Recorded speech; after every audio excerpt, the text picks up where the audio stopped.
Hello दोस्तों, स्वागत है आपका स्टडी स्मार्ट स्टूडियो में।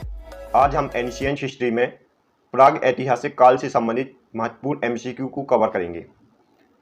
इतिहास को 3 भागों में बांटा गया है: प्राग ऐतिहासिक काल, आर्य ऐतिहासिक काल और ऐतिहासिक काल।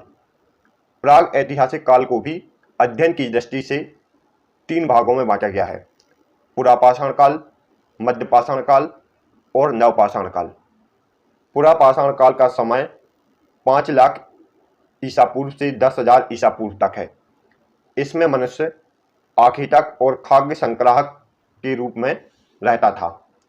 मध्यपाषाण काल का समय 10,000 ईसा पूर्व से 7,000 ईसा पूर्व तक है। इसमें मनुष्य आखेटक और पशुपालक हुआ करता था। और नवपाषाण काल का समय 7,000 ईसा पूर्व से 2500 ईसा पूर्व तक है। तो आज का पहला प्रश्न है, मानव विकास के उस काल को क्या कहते हैं जिसका विवरण लिखित रूप में उपलब्ध हो? इतिहास। जिसका विवरण लिखित रूप में उपलब्ध हो उसे इतिहास कहते हैं। नेक्स्ट है, जिस काल में मनुष्य ने घटनाओं का कोई लिखित वर्णन उद्धृत नहीं किया हो उस काल को क्या कहते हैं? प्राग ऐतिहासिक काल। जिसमें घटनाओं का लिखित वर्णन उद्धृत नहीं है उसे प्रागैतिहासिक काल कहते हैं। नेक्स्ट है, जिस काल में घटनाओं का कोई लिखित वर्णन उद्धृत किया हो लेकिन उसे अभी तक पढ़ा नहीं जा सकता उस काल को क्या कहते हैं? आर्य ऐतिहासिक काल। आर्य ऐतिहासिक काल का उदाहरण क्या है? सिंधु सभ्यता। इसमें लिखित विवरण तो उपलब्ध है लेकिन इसे अभी तक पढ़ा नहीं जा सकता। नेक्स्ट है, जिस काल में मनुष्य ने घटनाओं का कोई लिखित वर्णन उद्धृत किया हो और उसे पढ़ा भी जा सकता है उस काल को ऐतिहासिक काल कहते हैं। ऐतिहासिक काल का उदाहरण है वैदिक सभ्यता का काल।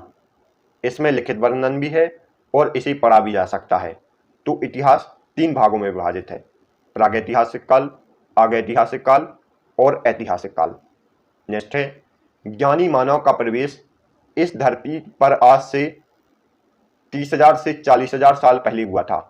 ज्ञानी मानव का वैज्ञानिक नाम क्या था? Homo sapiens. होमो सैपियंस मनुष्य का वैज्ञानिक नाम है, जहां सैपियंस मनुष्य की जाति को प्रदर्शित करता है और होमो मनुष्य के वंश को प्रदर्शित करता है। नेक्स्ट है, सबसे पहले का मानव सदृश प्रणाली जो ज्ञानी मानव से सजातीय रूप से समान था उसे सामान्यतः किस रूप में जाना जाता था? वह प्राणी जो मानव के समान था उसे पहले पिथोक्रेंदुपस के रूप में जाना जाता था। नेक्स्ट है, भारत में जो एकमात्र मानव कपी पाया जाता है वह क्या है? असम का श्वेत गिम्बन। असम का श्वेत गिम्बन भारत में पाए जाने वाला एकमात्र मानव कपी है। नेक्स्ट है, प्राचीन भारतीय भौगोलिक मान्यता के अनुसार भारतवर्ष किस द्वीप का खंड है? भारतवर्ष जम्मू द्वीप का खंड है।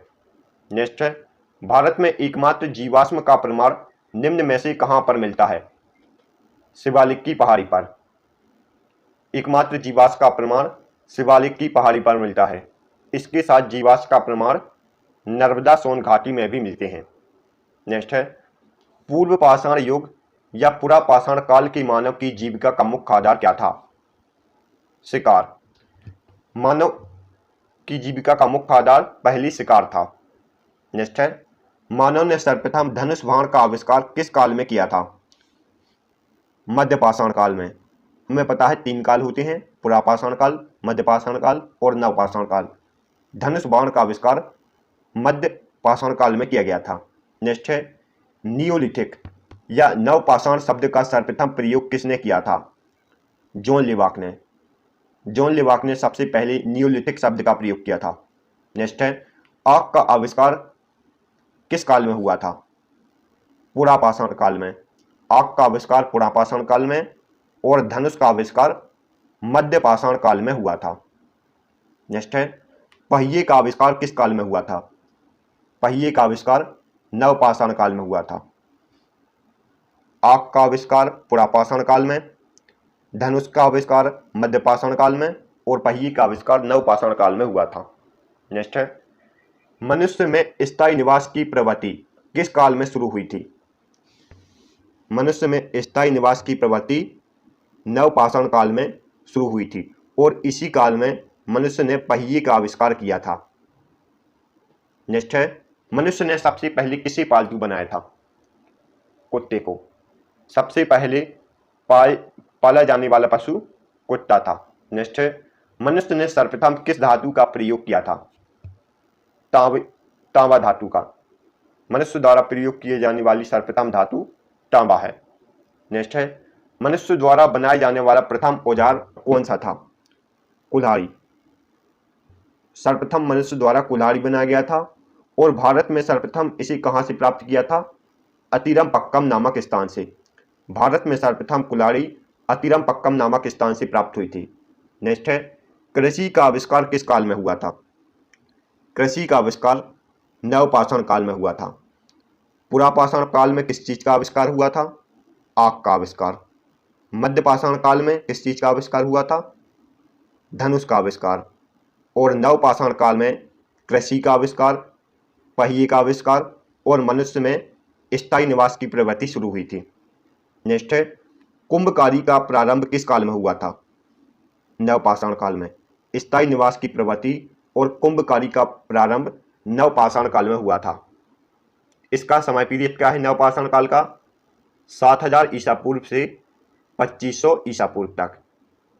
नेक्स्ट है, प्राप्त साक्ष्यों के आधार पर पशुपालन प्रारंभ किस काल में हुआ था? राइट आंसर है मध्यपाषाण काल में।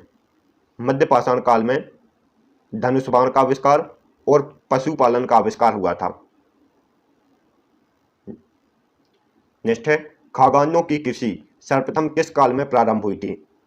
खाद्यान्नों की कृषि नवपाषाण काल में प्रारंभ हुई थी। नेक्स्ट है, आग के प्रयोग की जानकारी निम्न में से किस काल में हुई थी? नवपाषाण काल में। आग का आविष्कार तो मनुष्य को पुरापाषाण काल में हो गया था, लेकिन आग के उपयोग की जानकारी नवपाषाण काल में हुई थी। नेक्स्ट है, माइक्रोलिथिक लघुपाषाण काल निम्न में से किस काल के उपकरण को कहते हैं? मध्यपाषाण काल के उपकरण को। माइक्रोलिथिक लघुपाषाण उपकरण मध्यपाषाण काल के उपकरण को कहते हैं। नेक्स्ट है, सुहान संस्कृति की संज्ञा निम्न में से किस काल को दी गई है? निम्न पुरापाषाण काल को। पुरापाषाण का समय पीरियड 5 लाख ईसा पूर्व से 10,000 ईसा पूर्व तक है। इतने बड़े समय काल को एक साथ पढ़ना बहुत कठिन हो जाता है, इसलिए इसे 3 भागों में बांटा गया है। वह कौन है? निम्न पुरापाषाण काल, मध्य पुरापाषाण काल और उच्च पुरापाषाण काल।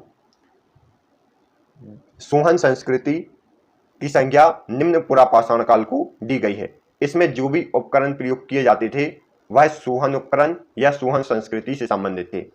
नेक्स्ट है, उपकरण बनाने के लिए कोर संस्कृति या कोर प्रणाली का विकास निम्न में से किस काल में हुआ था? मध्य पुरापाषाण काल में, जबकि सुहन संस्कृति की संज्ञा निम्न पुरापाषाण काल को दी गई है। नेक्स्ट है, उपकरण बनाने के लिए फलक संस्कृति या फलक प्रणाली का विकास किस काल में हुआ था? राइट आंसर है बी, मध्य पुरापाषाण काल में। मध्य पुरापाषाण काल में फलक संस्कृति का विकास हुआ था। नेक्स्ट है, कृषि के लिए अपनाई गई सबसे प्राचीनतम फसल कौन सी है? कृषि के लिए अपनाई गई सबसे प्राचीनतम फसल गेहूं और जौ है। गेहूं के साथ आपको जौ भी याद रखना है। लेकिन हाल ही की खोजों के अनुसार मनुष्यों द्वारा सर्वप्रथम चावल प्रयोग किया गया था। मनुष्यों द्वारा खाए जाने वाला प्रथम खाद्यान्न कौन सा था? चावल। ये भी आपको याद रखना है। और कृषि के लिए सबसे पहले अपनाई गई फसल गेहूं थी। नेक्स्ट है, कृषि का प्रथम साक्ष्य कहां से प्राप्त हुआ है? मेहरगढ़ से, और मेहरगढ़ पश्चिमी बलूचिस्तान में स्थित है। नेक्स्ट है, प्राग ऐतिहासिक स्थल मेहरगढ़ कहाँ स्थित है? मेहरगढ़ पश्चिमी बलूचिस्तान में स्थित है और यहाँ से कृषि के साक्ष्य प्राप्त हुए हैं। नेक्स्ट है, इनमें से किसका संबंध चावल की प्राचीनतम साक्ष्य से है? कोल्डी हवा का। कोल्डी हवा से चावल के प्राचीनतम साक्ष्य प्राप्त हुए हैं और यह उत्तर प्रदेश के प्रयागराज में स्थित है। नेक्स्ट है, किस स्थान पर प्रथम भारतीय पुरापाषाण कलाकृति की खोज हुई है? पल्लवरम स्थान से। पल्लवरम मद्रास में स्थित है। पल्लवरम कहाँ है? तमिलनाडु के मद्रास या चेन्नई में स्थित है और यहाँ से पुरापाषाण कलाकृति की खोज हुई है। नेक्स्ट है, भारत में पूर्व प्रस्तर युग के अधिकांश औजार किससे बने थे? पत्थर या स्फटिक से। भारत में पूर्व प्रस्तर युग के अधिकांश औजार पत्थर या स्फटिक से बने थे। नेक्स्ट है, भारत में मनुष्य संबंधी सबसे पहले प्रमाण किस घाटी से मिला था? नर्मदा नदी की घाटी के क्षेत्र से, और इस घाटी का अधिकांश हिस्सा मध्य प्रदेश राज्य में आता है और इसी घाटी से मनुष्य संबंधी सबसे पहले प्रमाण मिले थे। नेक्स्ट है, निम्नलिखित में से किस स्थल से हड्डी के आभूषण प्राप्त हुए हैं? हड्डी के आभूषण कहाँ से प्राप्त हुए हैं? महदमा से। महदमा उत्तर प्रदेश के प्रतापगढ़ जिले में स्थित है। नेक्स्ट है, हड्डी से निर्मित उपकरण मध्य पाषाण काल के संदर्भ में कहाँ से प्राप्त हुए हैं? महदमा से। महदमा का संबंध मध्य पाषाण काल से है और महदमा उत्तर प्रदेश के प्रतापगढ़ जिले में स्थित है। नेक्स्ट है, मध्य पाषाण काल प्रसंग में पशुपालन के साक्ष्य जहाँ से मिले हैं वह स्थान है। पशुपालन के साक्ष्य आदमगढ़ से मिले हैं। आदमगढ़ कहाँ है? मध्य प्रदेश के होशंगाबाद जिले में। और पशुपालन के साक्ष्य बागौर से भी प्राप्त हुए हैं। बागौर कहाँ है? राजस्थान के भीलवाड़ा जिले में। ये आपको याद रखना है। नेक्स्ट है, विंध्य क्षेत्र में किस स्थल से सर्वाधिक मानव कंकाल प्राप्त हुए हैं? सर्वाधिक मानव कंकाल लिखैया से प्राप्त हुए हैं। सर्वाधिक मानव कंकाल कहाँ से प्राप्त हुए हैं? लिखैया से। लिखैया उत्तर प्रदेश की प्रयागराज में स्थित है। नेक्स्ट है, भारतीय उपमहाद्वीप में कृषि के प्राचीनतम साक्ष्य कहाँ से प्राप्त हुए हैं? राइट आंसर है लहुरादेव। यह लहुरादेव से कृषि के प्राचीनतम साक्ष्य प्राप्त हुए हैं और यहाँ से प्राप्त साक्ष्य मेहरगढ़ से भी पुराने हैं। नेक्स्ट है, निम्न में से कौन सा स्थल प्राग ऐतिहासिक चित्रकला के लिए प्रसिद्ध है? भीमबेटका की गुफाएं। और भीमबेटका की गुफाएं मध्य प्रदेश के रायसेन जिले के अबुलागंज में स्थित हैं। नेक्स्ट है, भारत में पशुपालन और कृषि के प्राचीनतम साक्ष्य कहाँ से प्राप्त हुए हैं? राइट आंसर है मेहरगढ़ से। मेहरगढ़ पश्चिमी बलूचिस्तान में स्थित है। नेक्स्ट है, भीमबेटका की गुफाएं कहाँ स्थित हैं? भीमबेटका की गुफाएं अबुलागंज रायसेन में स्थित हैं और भीमबेटका की गुफाएं को वर्ष 2003 में हेरिटेज साइट में जोड़ा गया था। नेक्स्ट है, उस स्थल का नाम बताइए जहां से प्राचीनतम स्थायी जीवन के साक्ष्य मिले हैं। राइट आंसर है मेहरगढ़। मेहरगढ़ पश्चिमी बलूचिस्तान में स्थित है और यहां से कृषि के साक्ष्य मिले हैं। नेक्स्ट है, निम्न में से किस पुरास्थल से पाषाण संस्कृति से लेकर हड़प्पा संस्कृति तक के सांस्कृतिक उपकरण प्राप्त हुए हैं? मेहरगढ़ से। नेक्स्ट, राख का टीला निम्न में से किस नवपाषाण काल स्थल से संबंधित है? संगनकल्लू से। राख का टीला संगनकल्लू से संबंधित है और यह कहाँ स्थित है? कर्नाटक के वेल्लूर जिले में। नेक्स्ट है, न्यौदाटोली किस राज्य में स्थित है? न्यौदाटोली मध्य प्रदेश में स्थित है और मध्य प्रदेश में भी यह खरगोन जिले में स्थित है। न्यौदाटोली मध्य प्रदेश के खरगोन जिले में स्थित है। नेक्स्ट है, निम्न में से किस स्थान पर मानव के साथ कुत्ते दफनाने का साक्ष्य मिला है? कश्मीर के बुर्ज होम में मानव के साथ कुत्ते दफनाने का साक्ष्य मिला है। नेक्स्ट है, निम्न में से किस शिलाश्रय से सर्वाधिक चित्र प्राप्त हुए हैं? भीमबेटका की गुफा से। और भीमबेटका की गुफाएं मध्य प्रदेश के रायसेन जिले के अबुलागंज में स्थित है। नेक्स्ट है, वस्त्रों के लिए कपास की खेती का प्रारंभ कहाँ से हुआ था? भारत से। नेक्स्ट, एक ही कब्र में 3 नर कंकाल कहाँ से मिले हैं? एक ही कब्र में 3 नर कंकाल दमदमा से मिले हैं। दमदमा उत्तर प्रदेश के प्रतापगढ़ जिले में स्थित है। नेक्स्ट, गर्त आवास के साक्ष्य कहाँ से मिले हैं? कश्मीर के बुर्जहोम से। गर्त आवास के साक्ष्य कश्मीर के बुर्जहोम से मिले हैं और यहाँ से मानव के साथ कुत्ते दफनाने के साक्ष्य भी मिले हैं। नेक्स्ट है, बुर्जहोम किससे संबंधित है? बुर्जहोम जो कश्मीर का बुर्जहोम पुरातात्विक स्थल है, यह किससे संबंधित है? नवपाषाणकालीन स्थल से। नेक्स्ट है, पूर्वी भारत का प्रमुख नवपाषाणकालीन स्थल कहाँ है? चिरांद में। पूर्वी भारत का एक प्रमुख नवपाषाणकालीन स्थल है चिरांद, और चिरांद कहाँ है? बिहार के सारण जिले में। चिरांद बिहार के सारण जिले में है। नेक्स्ट, चौपानी मांझू से किसका साक्ष्य प्राप्त हुआ है? मृतभांड का। और चौपानी मांझू उत्तर प्रदेश के प्रयागराज में स्थित है। नेक्स्ट, माइक्रोलिथिक औजार किससे संबंधित है? मध्य पाषाण काल से। माइक्रोलिथिक औजार मध्य पाषाण काल से संबंधित है। नेक्स्ट, राजस्थान का बागौर और मध्य प्रदेश का आदमगढ़ किससे संबंधित है? मध्य पाषाण काल से। राजस्थान का बागौर और मध्य प्रदेश का आदमगढ़ मध्य पाषाण काल से संबंधित है, और यहाँ से कृषि के साक्ष्य मिले हैं। नेक्स्ट है, सबसे कम अवस्था किस काल की थी? सबसे कम समय पीरियड किस काल का था? मध्य पाषाण काल का। नेक्स्ट, क्वार्टराइज पत्थरों के स्थान पर जेस्पर, वर्थ आदि के पत्थर सर्वप्रथम किस काल में प्रयुक्त किए गए थे? राइट आंसर है मध्य पुरापाषाण काल में। पुरापाषाण काल को 3 भागों में बांटा गया है: निम्न पुरापाषाण काल, मध्य पुरापाषाण काल और उच्च पुरापाषाण काल। नेक्स्ट है, किस काल में हस्तकुटार, विछाणनी और पंजक उपकरण का प्रयुक्त होते थे? राइट आंसर है ए, निम्न पुरापाषाण काल में। नेक्स्ट, भारत के पूर्व प्रस्तर युग के अधिकांश औजार किससे बने होते थे? स्फटिक या पत्थर के। नेक्स्ट, निम्नलिखित में से कौन सा एक औजार पुरापाषाण संस्कृति से संबंधित है? राइट आंसर है डी, सेल्ट। निम्नलिखित में से कौन सा एक औजार पुरापाषाण संस्कृति से संबंधित नहीं है? सेल्ट पुरापाषाण संस्कृति से संबंधित नहीं है, जबकि कुल्हाड़ी, बिदरनी और गंडक यह तीनों पुरापाषाण संस्कृति से संबंधित है। नेक्स्ट, ढक्कन के अंश टीले प्रदर्शित करते हैं। ढक्कन के टीले नवपाषाण युग के मवेशी रखने वाली बस्ती को प्रदर्शित करते हैं। ढक्कन के टीले नवपाषाण युग के मवेशी रखने वाले बस्ती के अवशेष को प्रदर्शित करते हैं। नेक्स्ट, 1950 में स्टुअर्ट पिगट ने अपनी किताब प्री हिस्टोरिक इंडिया में किस काल के बारे में जानकारी दी थी? पाषाण काल के बारे में जानकारी दी थी। स्टुअर्ट पिगट ने प्री हिस्टोरिक बुक लिखी और इसमें उन्होंने पाषाण काल के बारे में बताया था। नेक्स्ट, भारत में किस काल के विषय में जानकारी सर्वप्रथम C.L. कार्लाइल द्वारा 1867 ईस्वी में विंध्य क्षेत्र से लघु पाषाण उपकरण खोजे जाने से हुई थी? राइट आंसर है मध्य पाषाण काल के बारे में जानकारी।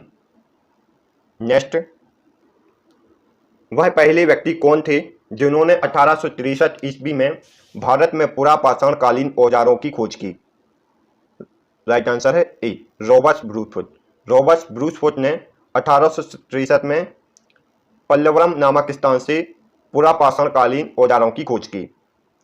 नेक्स्ट है, 1958 में प्री हिस्टोरिक पेंटिंग पुस्तक किसने लिखी थी? बॉन्डिंग ने। प्री हिस्टोरिक पेंटिंग पुस्तक बॉन्डिंग ने लिखी थी। नेक्स्ट है, भारतीय मानव संग्रहालय कहाँ स्थित है? मध्य प्रदेश की राजधानी भोपाल में। नेक्स्ट, कोपेनहेगन संग्रहालय सामग्री के आधार पर पाषाण, कांस्य और लोह युग का त्रियुगमीय विभाजन किसने किया था? थॉमसन ने। कोपेनहेगन संग्रहालय साउथ अफ्रीका में स्थित है और यहाँ स्थित वस्तुओं के आधार पर थॉमसन ने इसे 3 काल में विभाजित किया था: पाषाण काल, कांस्य काल और लोह काल। नेक्स्ट है, नवदाटोली का उत्खनन किसने किया था? HD सांकलिया ने। नवदाटोली मध्य प्रदेश के खरगोन जिले में स्थित है और यहाँ से कृषि के साक्ष्य मिले हैं। नेक्स्ट है, भारतीय पुरातत्व सर्वेक्षण के प्रथम महानिदेशक कौन थे? Alexander Cunningham. नेक्स्ट, भारतीय पुरातत्व का जनक किसे कहा जाता है? अलेक्जेंडर कनिंघम को, और यही भारतीय पुरातत्व के विभाग के प्रथम अध्यक्ष थे। नेक्स्ट है, भारतीय पुरातत्व विभाग निम्न में से किस मंत्रालय के अधीन आता है? संस्कृति मंत्रालय के अधीन आता है। Thanks for watching. यदि आपको हमारी वीडियो पसंद आई हो तो आप हमारी वीडियो को लाइक और चैनल को सब्सक्राइब जरूर करें। नेक्स्ट वीडियो में हम सिंधु सभ्यता के बारे में पढ़ेंगे। तब तक के लिए गुड बाय।